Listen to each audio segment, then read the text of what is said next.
Here, David, I want to start with you. You're in Germany, where there are a lot of key players here. We, of course, heard President Biden come out and say that he is convinced that Putin has made his decision.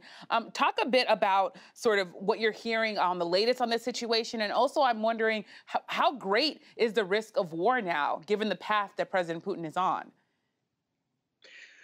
Well, Yamiche, I think we are seeing, as you suggested at the opening, one of those rare moments where it looks like we could have a very major land war in Europe. Just a few months ago, that mere discussion would have seemed extremely strange.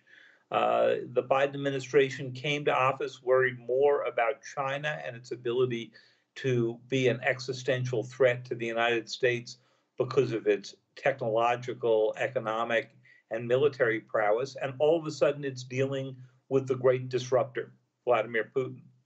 Uh, the United States began to see this buildup in October, sent the CIA director, Bill Burns, to warn President Putin, who he only spoke to by phone because Putin's been so isolated, largely thanks to COVID prevention.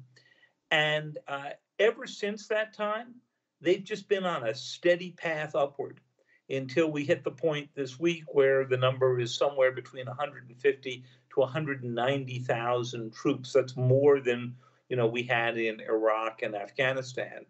And very hard to explain, as you heard Secretary Austin say, except if you're planning to invade. Now, it's possible, despite the president's warning, that Putin's using this just for diplomatic leverage. Seems increasingly unlikely. Mm-hmm. It's also possible that he won't do a single massive invasion. And that's been the discussion here today at the opening of the Munich Security Conference, which is the largest security conference in Europe, an annual event, and it happens to be taking place in the middle of the largest security crisis in Europe in many decades.